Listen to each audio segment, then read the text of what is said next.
The cold wind of Valara howled across the empty white plains like a hungry beast searching for prey. Two figures sat pressed against the thick trunk of an old crystal tree. Their blue skin glowed weakly in the pale light of the twin moons above. Nara and Kira had been walking for 3 days without food or proper shelter. Now they could walk no more. Nara was the older sister by 2 years. Her long silver hair hung around her face like frozen silk. She held her younger sister close to her chest. Kira's breathing was shallow and weak. Her violet eyes kept closing as she fought to stay awake. Both sisters wore only the thin white robes they had on when the city guards threw them out into the wilderness. "Stay with me, little sister," Nara whispered. Her voice cracked from the cold and fear. "We cannot give up now." Kira tried to smile, but her lips were too numb to move properly. "I am so cold, Nara. I cannot feel my hands anymore." The exile had come without warning. Their father was a high-ranking official in the Vallani Council. He had arranged marriages for both daughters to wealthy nobles from the northern territories. The marriages would bring power and money to their family. But Nara and Kira had refused. The nobles were cruel men known for beating their wives. Everyone in the city knew this, but nobody spoke about it openly. When the sisters said no to the marriages, their father became angry. He called them ungrateful and selfish. The nobles became angry too. They had political power and they used it. Within 1 day, the council had declared both sisters as rebels against Vallani tradition. The punishment for such rebellion was exile to the frozen wastes. No trial, no second chances. The guards had dragged them from their home and thrown them beyond the city walls with nothing but the clothes on their backs. That was 3 days ago. Now they were dying slowly in the merciless cold of Valara's winter season. Nara looked up at the strange stars above them. None of the constellations looked familiar here so far from home. She wondered if anyone would remember them when they were gone. Would their father feel sorry for what he had done? Would their mother cry for her lost daughters? "Do you think we will see Mother again?" Kira asked weakly. Nara did not know what to say. She did not want to lie to her sister, but she also did not want to take away her hope. "Maybe," she said softly. "We must keep trying." But deep inside, Nara knew they were going to die here. Her people were not built for this kind of cold. The Vallani had evolved on the warm southern continents of their world. Their thin bodies and delicate skin could not handle the brutal northern winters. That was exactly why exile to these lands was considered a death sentence. The wind grew stronger. Snow began to fall from the dark sky. Each flake felt like a tiny knife against their exposed skin. Nara pulled her sister closer, but it did not help much. They needed real warmth, they needed shelter and food and thick clothing. They had none of these things. Far above them in the night sky, something moved among the stars. A small metal object tumbled through space, trailing smoke and sparks. It was falling fast toward the surface of Valara. The object was a spacecraft, but the two sisters did not see it. They were too focused on trying to stay alive. The ship belonged to a human named Jiho. He was 28 years old and worked as an exploration scout for the Human Colonial Survey. His job was to visit new worlds and study them for possible settlement or mining operations. Jiho had been alone on his ship for 6 months. He liked the solitude and the freedom to explore at his own pace. But now something had gone very wrong. A massive magnetic storm had struck his ship while he was mapping the northern regions of Valara. The storm had damaged his navigation systems and his main engines. Now his ship was falling toward the planet's surface and there was nothing he could do to stop it. Jiho strapped himself into his crash seat and hoped for the best. His ship had strong emergency shields, but crashes were always dangerous. He watched through the viewport as the ground rushed up to meet him. Snow-covered mountains and frozen plains stretched out below. The impact was tremendous. The ship hit the ground and bounced twice before sliding across the ice for almost a kilometer. Metal screamed against rock and ice. Warning alarms filled the cabin with their urgent sounds. Then everything went quiet. Jiho slowly unbuckled his harness and checked himself for injuries. His head hurt and his left shoulder felt sore, but nothing seemed broken. He was lucky to be alive. The emergency systems had worked perfectly. He looked at his control panels. Most of the ship's systems were damaged or offline. The communication array was destroyed. The main engines were beyond repair. But the life support systems were still working, and he had emergency supplies that would last for weeks. Jiho put on his thermal suit and checked his equipment. His scanner showed that the outside temperature was 40 degrees below freezing. Deadly cold for a human, but his suit would protect him for several hours. He needed to survey the crash site and see what could be salvaged. As he prepared to leave the ship, Jiho noticed something strange on his thermal scanner. 2 heat signatures were showing up about 3 kilometers to the east. They were faint but definitely living beings. The readings suggested they were much colder than they should be for healthy life forms. Most people would have ignored the readings. After a crash like this, the smart thing was to focus on your own survival. But Jiho was not like most people. His parents had raised him to help others when they were in trouble. It was a basic human instinct that had been passed down through countless generations. He looked at his supplies. He had enough emergency gear to help whoever was out there. His thermal generator could warm several people. His medical kit had medicine for hypothermia. It would be risky to leave his crashed ship, but Jiho could not ignore 2 beings who might be dying in the cold. He gathered his equipment and checked his suit one more time. Then he opened the airlock and stepped out into the frozen wilderness of Valara. The wind immediately tried to knock him down. Snow swirled around him like tiny white ghosts. But Jiho pressed forward toward the heat signatures on his scanner. He had no idea that he was about to save 2 lives and change the course of history between 2 species forever. Jiho struggled through the deep snow for almost an hour before he found them. 2 alien beings huddled against a crystal tree that sparkled in the moonlight. Their blue skin was so pale it looked almost white. They were barely moving, and he could see their breath coming out in weak puffs of vapor. He had never seen beings like these before. They looked humanoid, but with longer limbs and more delicate features. Their large violet eyes watched him with fear as he approached. One of them tried to speak, but her voice was too weak to understand. Jiho activated his portable translator device. The machine began analyzing their language patterns. After a few moments, it beeped softly to show it was ready to work.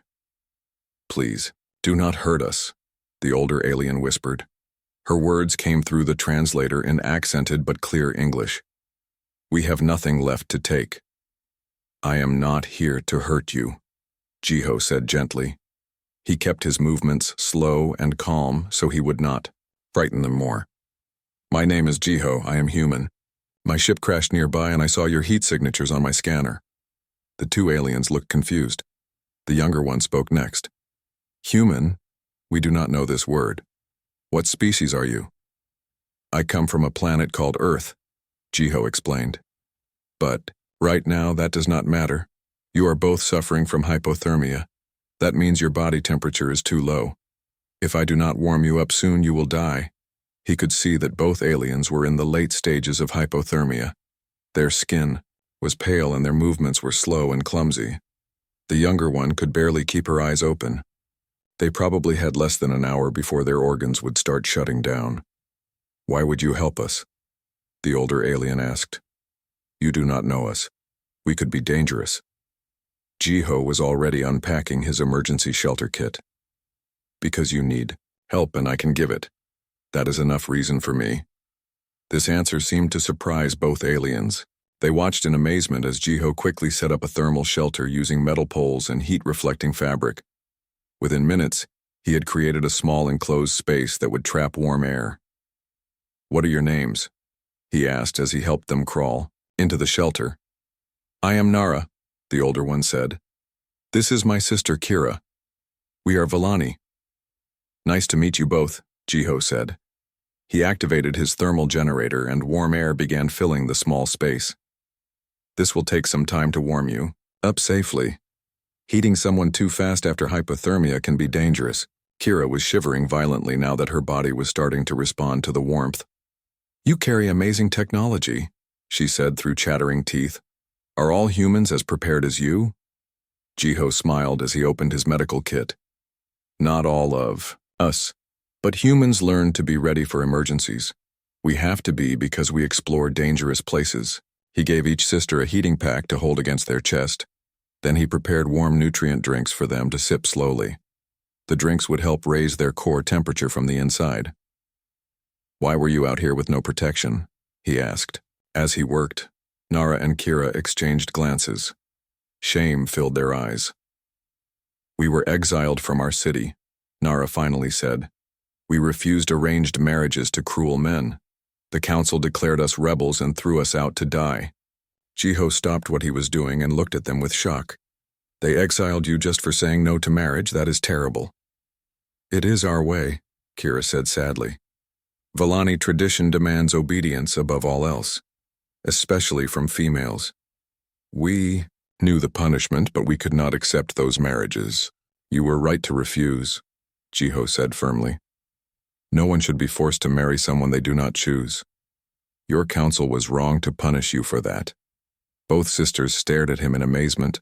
No one had ever told them they were right to disobey. The council.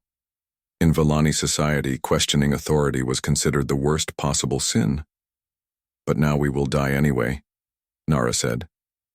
"Even if you save us today, we have nowhere to go. We cannot return to the city and we cannot survive in the wilderness." "Let me worry about that later," Jiho said. "Right now my job is to keep you alive and healthy." Over the next several hours, Jiho monitored their condition carefully. He used his medical scanner to check their vital signs every few minutes. Slowly, their body temperature began to rise back to normal levels. Their skin regained some of its natural blue color, and they stopped shivering. As they recovered, the sisters began to study their human rescuer more closely. He was unlike anyone they had ever met. Most Vallani would have demanded payment or favors in return for help, but Jiho seemed to expect nothing back. He just wanted to help them, because it was the right thing to do. "Are all humans like you?" Kira asked as she sipped her second warm drink. "Like me how?" Jiho replied while adjusting the thermal generator. "So willing to risk yourself for strangers. So kind to beings you do not know." Jiho considered this question seriously. Humans are all different. Some are selfish and some are generous. But most of us feel bad when we see others suffering. We have an instinct to help people in trouble even if it costs us something. "That seems like a weakness," Nara said. "Other species would take advantage of such kindness." "Maybe," Jiho agreed, "but I think it is also our greatest strength. When humans work together to help each other, we can accomplish amazing things." As the night passed, the three of them talked about many subjects. Jiho told them about Earth and human civilization. He described cities with millions of people living together peacefully. He talked about human art and music and literature. The sisters told him about Vallani society and their rigid caste system. They explained how their people valued order and tradition above individual happiness. They described their skills too. Nara was trained as an engineer and could work with complex technology.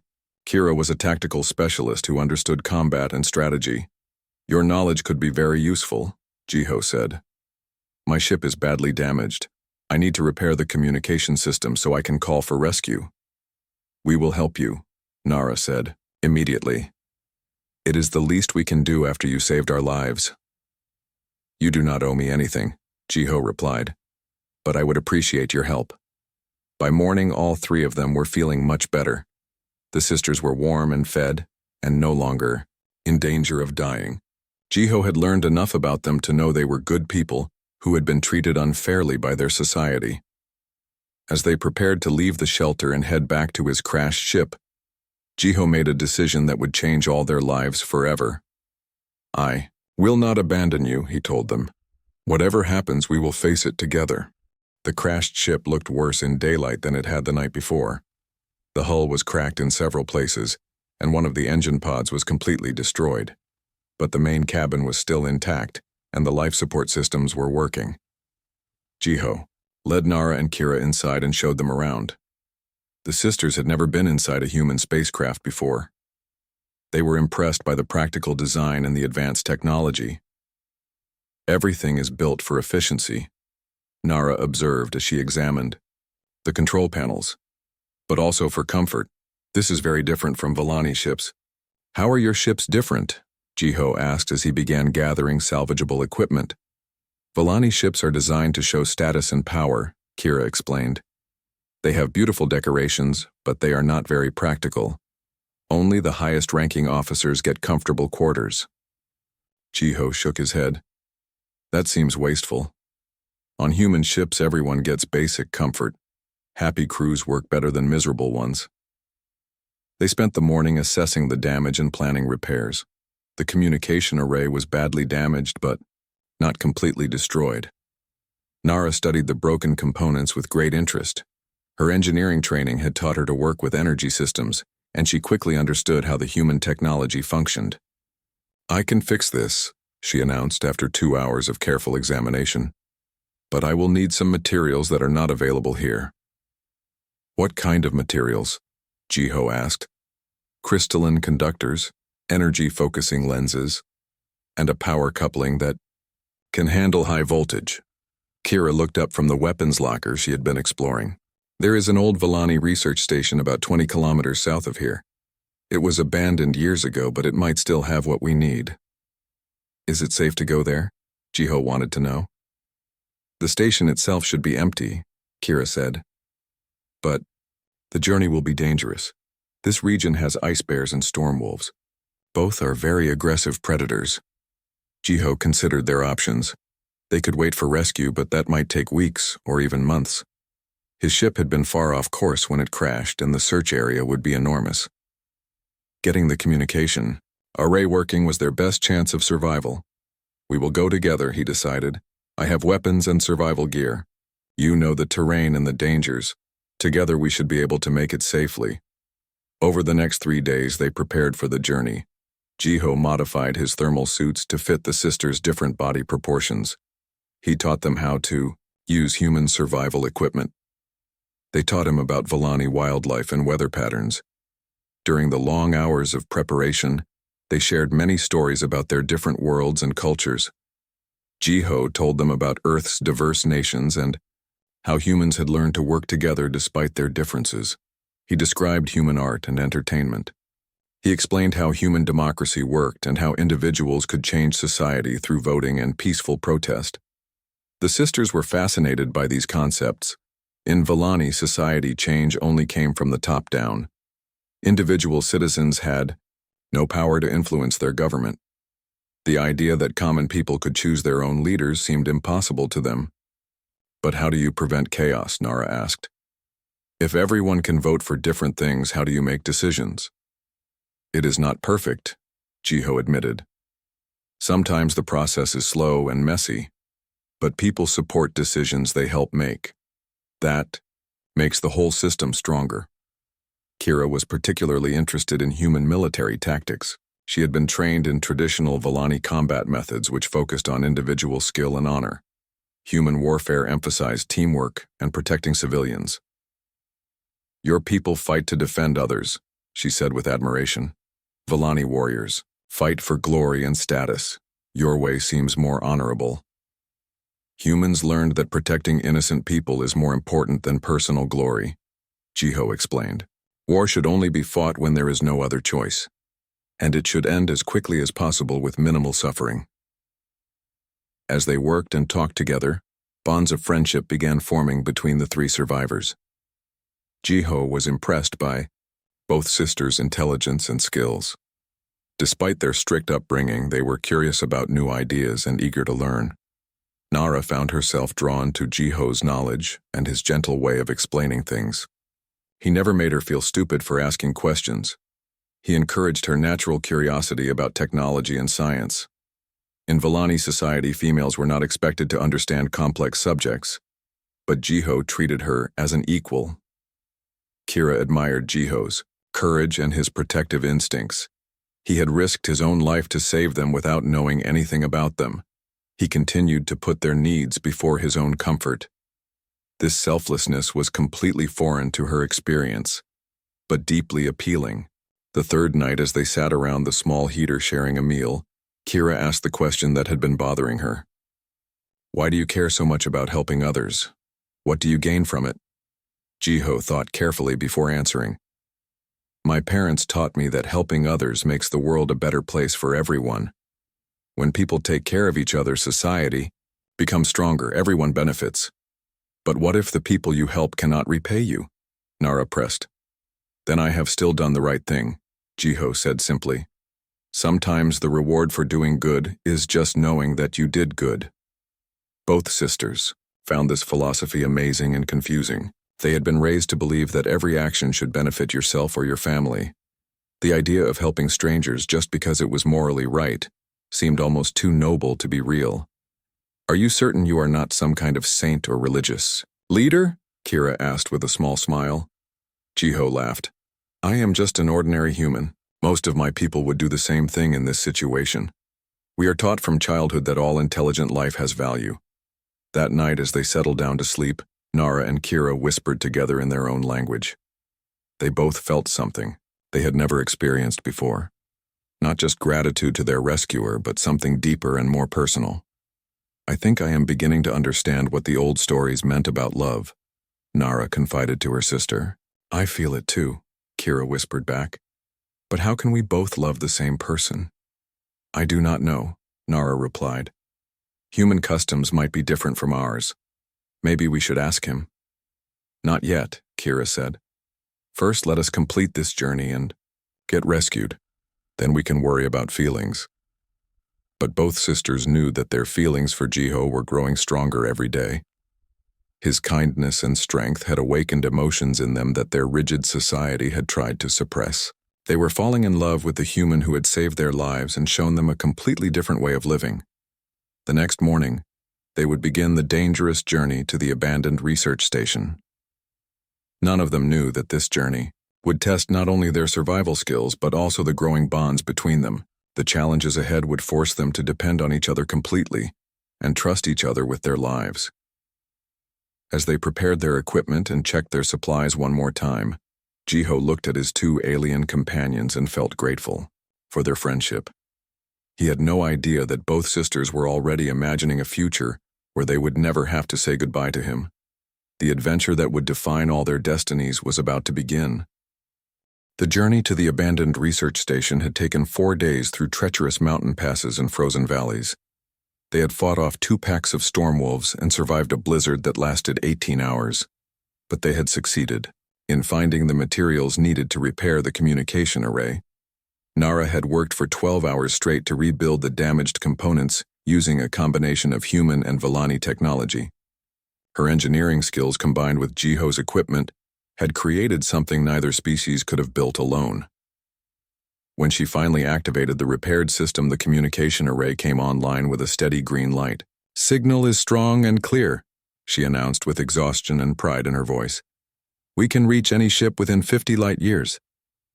Jiho immediately began broadcasting an emergency rescue signal on all human frequencies. Within hours, they received a response from the exploration ship Destiny commanded by Captain Hyun. The ship was only 6 days away and would reach them soon, but their rescue signal had also been detected by Villani monitoring stations. 3 days before the human ship arrived, a Villani military transport landed near the crash site. Armed soldiers surrounded the area and demanded the immediate surrender of the 2 exile criminals. Commander Tyke was the ranking Villani officer. He was a stern middle-aged male with the ritual scars of high military rank covering his arms. He looked at Nara and Kira with disgust and contempt. "You have disgraced your family and your species," he declared through Jiho's translator. "The council has decided that your punishment was too lenient. You will be returned to face execution for your crimes." "What crimes?" Jiho demanded angrily. "They refused an arranged marriage. That is not a crime worthy of death." Commander Tyke turned his cold gaze toward the human. "You are an alien. You do not understand our ways. These females defied lawful authority and corrupted our traditions. The penalty is clear." "I will not let you take them," Jiho said firmly. He moved to stand between the soldiers and the 2 sisters. The Villani commander laughed harshly. "You are 1 human against 12 armed soldiers. You cannot stop us." "Maybe not," Jiho replied, "but I will die trying." This statement seemed to shock Commander Tyke. He had expected the human to step aside once threatened with violence. Most species would abandon allies to save themselves when faced with superior force. Why would you die for criminals you barely know? The commander asked with genuine confusion. Because they are not criminals, Jiho said. They are good people who made a brave choice to control their own lives. Any law that punishes people for seeking freedom is a bad law. Nara and Kira stood beside Jiho despite their fear. They had learned human courage during their journey together. If their human friend was willing to die for them, they would not let him face danger alone. We knew this day would come, Nara said quietly. We are ready to face whatever punishment the council demands. No, Jiho said without taking his eyes off the soldiers. You deserve to live free lives making your own choices. I will not let anyone take that away from you. The standoff continued for 2 tense hours. The Vallani soldiers kept their weapons, ready but did not advance. They had never encountered a situation like this before. Usually criminals surrendered quickly when faced with inevitable capture. Everything changed when the human ship Destiny arrived. Captain Hyun was an experienced diplomat as well as a military officer. He had dealt with many first contact situations and understood the delicate politics involved. The Destiny landed between the two groups with all defensive shields raised and weapon systems powered up. Captain Hyun emerged with a full security team and demanded an immediate meeting with all parties involved. This is a diplomatic incident, he announced firmly. Any violence against human citizens or their allies will be considered an act of war against the human colonial government. Commander Tyke was not intimidated. These females are Vallani criminals. They fall under our jurisdiction. Humanity has no authority here. Actually, we do, Captain Hyun replied calmly. This planet is not claimed by any government.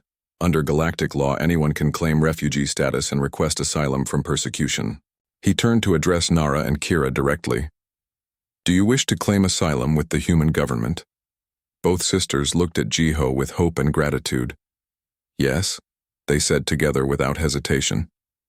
We request asylum from Vallani law. Commander. Tyke's face darkened with anger. This is an outrage. You cannot steal our citizens with legal tricks. We are not stealing anyone, Captain Hyun explained patiently. We are offering protection to individuals fleeing unjust persecution. If your government wishes to contest this decision, you can file a formal complaint with the Galactic Court. What followed was 8 hours of tense negotiations broadcast live to both governments. The human delegation argued that forced marriage was a violation of basic sentient rights. The Vallani representatives claimed that human interference in their internal affairs was illegal. During the negotiations, Jiho told his story to Captain Hyun. He described how he had found the sisters dying in the snow and nursed them back to health. He explained their skills and their unfair treatment by Vallani society. Most importantly, he testified about their courage and integrity during their journey together. These are not criminals, he insisted. They are heroes who chose freedom over slavery. Any civilized government should protect people like them. Captain Hyun was impressed by his subordinate's passionate defense of the two aliens.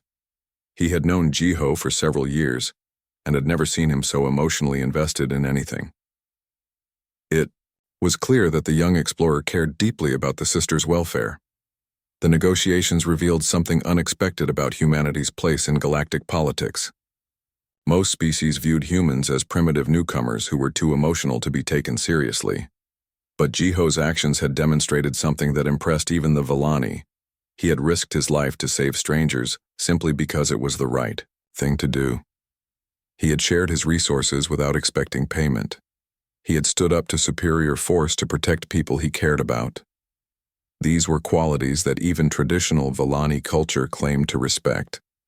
Commander Tyke found himself in an impossible position. His orders were to bring back the criminals for execution. But the humans' behavior had attracted attention throughout the Vallani fleet. Many soldiers were quietly discussing what they had witnessed. The idea that an alien would risk death to protect Vallani outcasts was spreading through their communication networks. Some began questioning whether the original punishment had been too harsh. Others wondered if their society needed to reconsider some of its strict traditions. Finally, after hours of debate, a compromise was reached. The sisters would be allowed to stay with the humans temporarily, while the Galactic Court reviewed their case.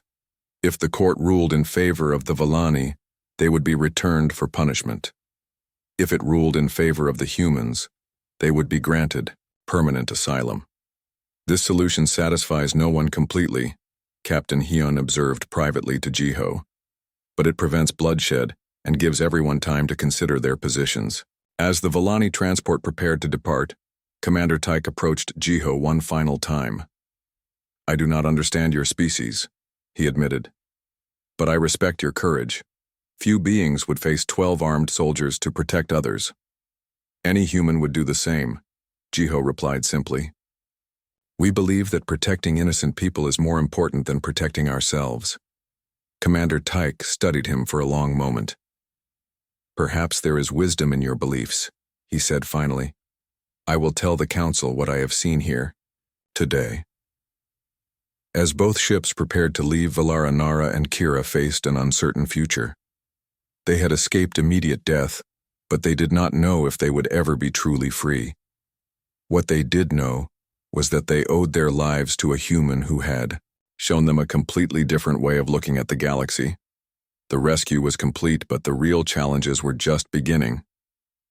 The human colony ship New Horizon served as a temporary home for Nara and Kira, while the Galactic Court deliberated their case.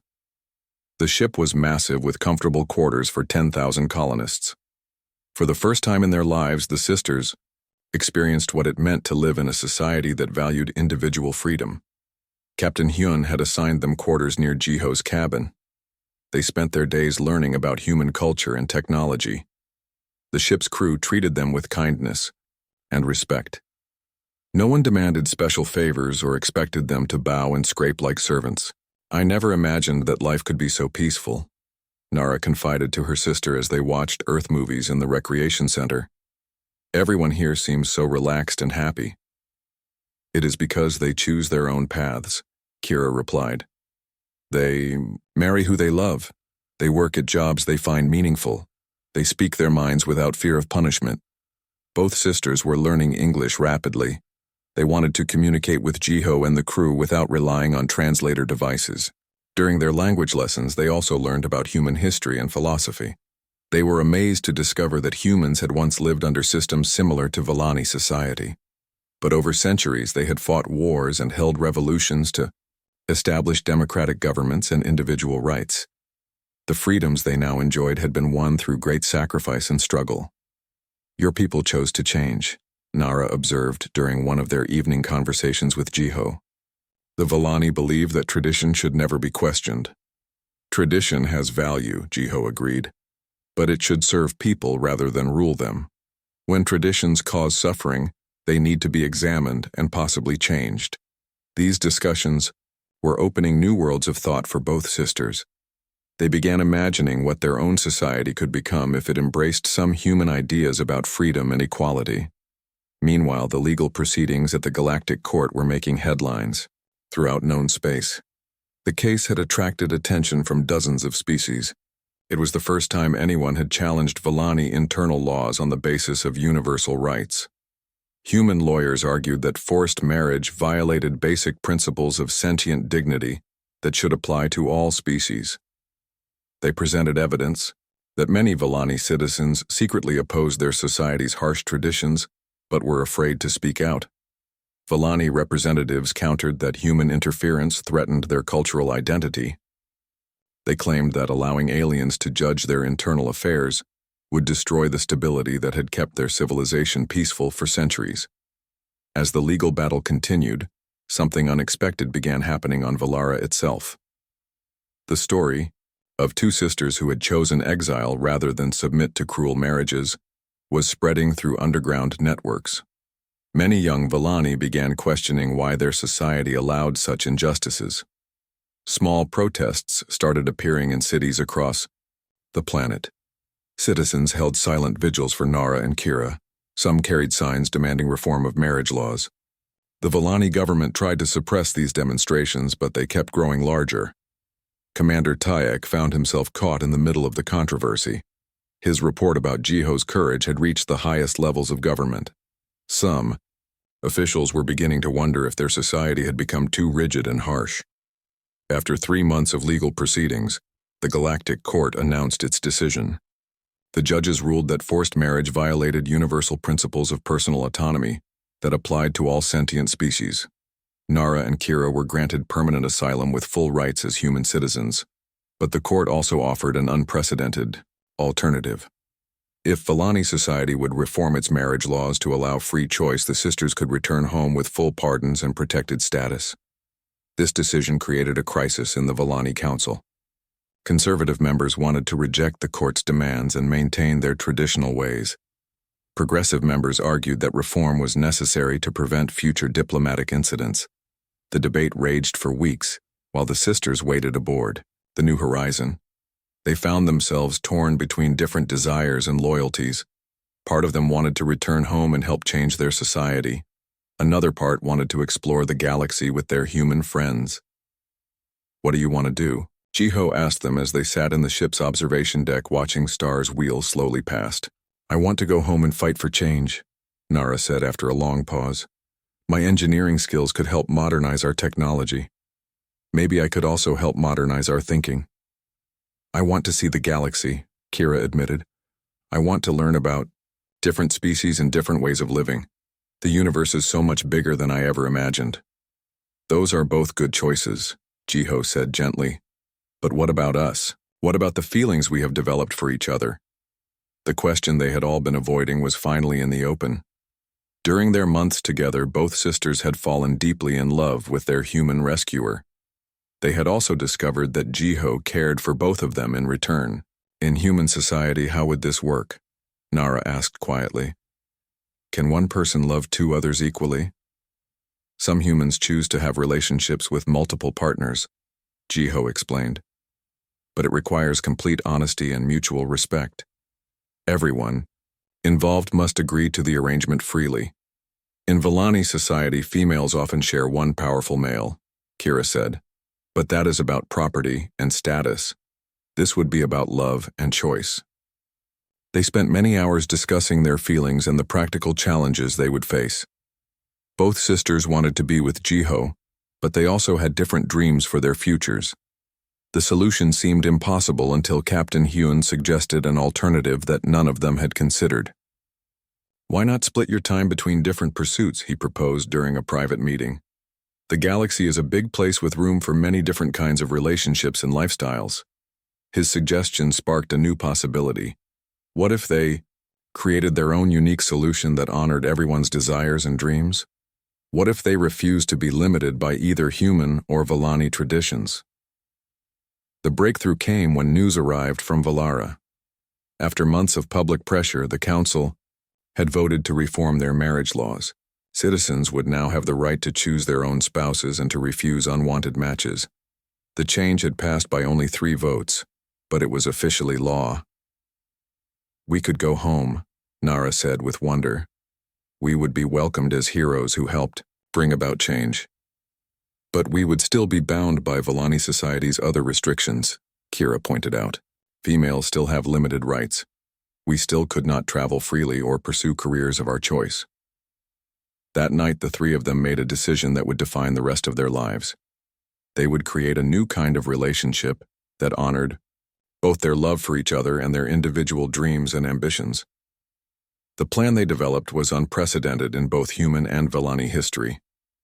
It would challenge every convention and force both species to reconsider their assumptions about love, marriage, and family. As they finalized their plans, none of them knew they were about to create something that would become a model for interspecies cooperation throughout the galaxy. Their personal solution would inspire changes that reached far beyond their own lives. The choice between worlds had become a choice to create something entirely new. The emergency alert came at dawn.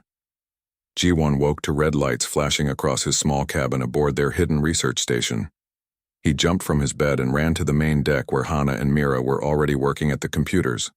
"What is happening?" he asked as he reached them. Hana looked up with worry in her crystal blue eyes. "A plague has started on 3 different worlds.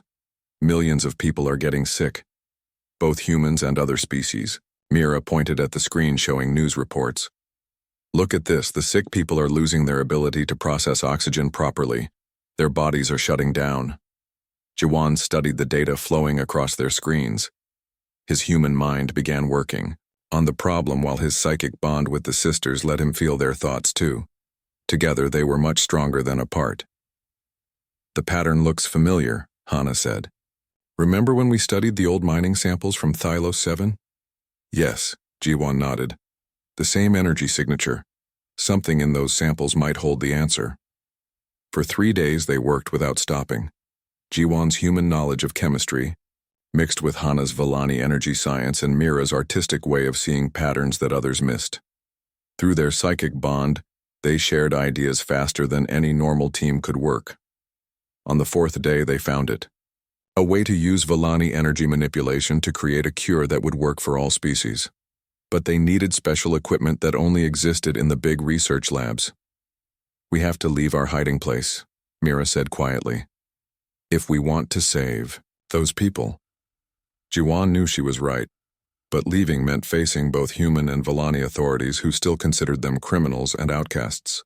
They will arrest us, Hana said. Maybe, Jiwan replied. But we cannot let millions die because we are scared.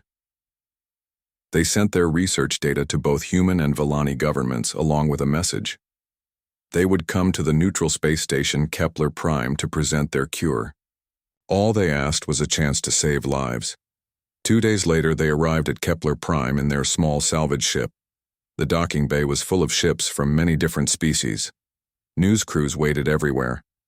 Jiwan felt nervous, but Hana and Mira's calm energy through their bond helped him stay strong. Commander Hyunwoo was waiting for them as they left their ship, but he was not alone. With him stood Admiral Kim from the human fleet and several other important officials. Hana, Mira, Hyunwoo said formally. You look well.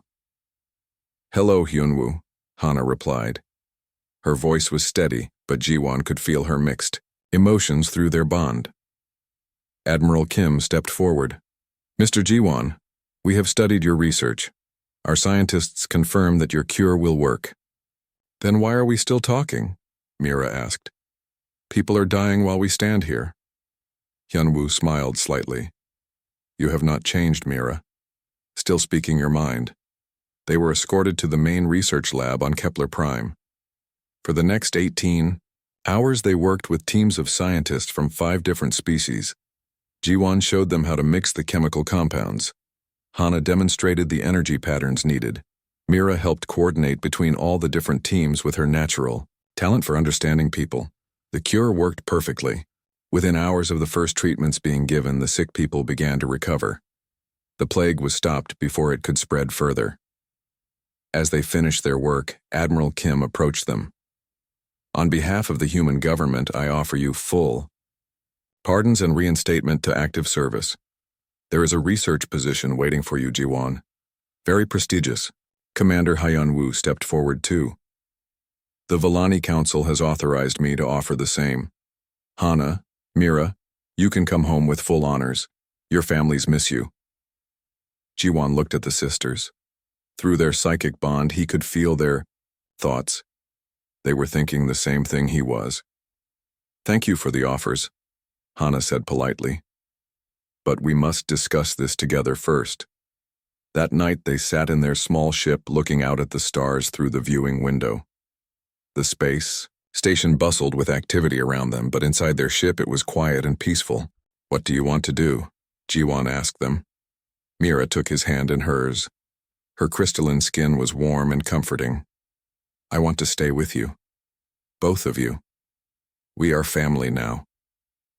Hana nodded. When I was growing up, I always thought family meant the people you were born with. But I was wrong. Family is the people you choose to love and who choose to love you back. Jiwan felt his throat get tight with emotion. Are you sure? Your own people? Your real families? You are our real family, Hana said firmly. What we have together is more important than what others think we should want. The next morning they met with the officials again. This time, they had an answer. We appreciate the offers, Jiwan said. But we want to do something different. We want to start our own research foundation, Hana added, one that brings together scientists from all species to solve problems that affect everyone. Admiral Kim looked surprised. You would give up prestigious careers for that? We would not be giving up anything, Mira said. We would be gaining something much better. Commander Hyunwoo studied them for a long moment. I think I understand now. You have found something that our societies do not offer. What is that? Admiral Kim asked. True acceptance, Hyunwoo replied. They accept each other completely, not despite their differences, but because of them.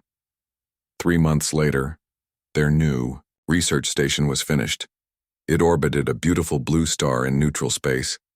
Scientists from 12 different species had already applied to work there. Ji-won stood in the main lab watching Hana teach a group of young researchers about energy, manipulation. Her patience and wisdom impressed everyone who met her. Mira came up beside him carrying a data pad. She had become their chief coordinator, and her artistic way of seeing solutions made her incredibly good at the job. The Kepler government wants to fund our next project, she told him. Something about improving food production on desert worlds. Ji-won smiled and put his arm around her shoulders. Through their psychic bond, he felt Hana's happiness too, even though she was across the room. What do you think? He asked. I think we can help a lot of people, Mira replied. And we can do it together. That evening, they had dinner together, as they did every night. Just the three of them around their small table looking out at the stars. They talked about their work, their plans, and their dreams for the future. As the artificial night cycle began, Ji-won realized something important. For the first time in his life, he was exactly where he belonged. Not because others had chosen his path for him, but because he had chosen it himself, with 2 alien sisters who had become the most important people in his universe. Tomorrow we start the Desert World Project, Hana said as she cleared the dishes. Tomorrow we help more people, Mira added. Tomorrow we do it together, Ji-won finished, and that was exactly how they liked it.